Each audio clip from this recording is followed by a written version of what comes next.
Do you ever feel overwhelmed by complex decisions? Now imagine making those decisions with entire empires at stake. Imagine commanding armies larger than cities, with the fate of civilizations resting on your shoulders. What kind of mind not only survives that pressure, but thrives on it? Today, we're entering the minds of four of history's greatest conquerors: Alexander the Great, Julius Caesar, Genghis Khan, and Napoleon Bonaparte. What drove them? What haunted them? And what secret patterns powered their rise to power? This is more than history. It's the psychology of domination. At first glance, it's easy to reduce these men to just battlefield brilliance. But there was something deeper, an almost supernatural inner drive. Alexander wasn't just fighting Persians. He was chasing the ghost of Achilles. At 10, he tamed an untamable horse, Bucephalus, simply because adults said it couldn't be done. He believed he was destined to conquer the world. And when you believe that deeply, hesitation dies. Julius Caesar? He was kidnapped by pirates in his 20s.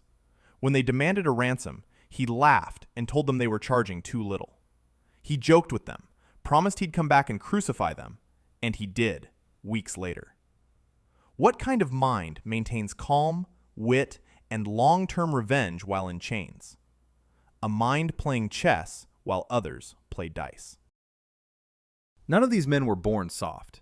Napoleon was mocked for his Corsican accent in French military schools. He grew up isolated, defensive, and burning with a need to prove himself.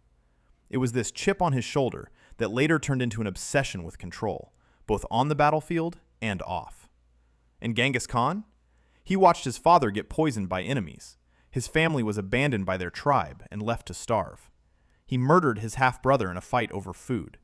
From the age of 9, he was learning that trust is a liability, and survival comes through calculated force. Their trauma wasn't just baggage, it was fuel. And with every victory, they weren't just conquering lands, they were conquering the weakness of their past. So what traits do they share? First, megalomania, but not the sloppy kind. This is refined delusion. They believed in destiny, but they worked like it all depended on them. They combined ego with discipline. Resilience? Absolutely. Each of them suffered crushing defeats, but never stayed down. After being exiled to Elba, Napoleon escaped, rebuilt an army in 6 weeks, and marched back to power without firing a shot.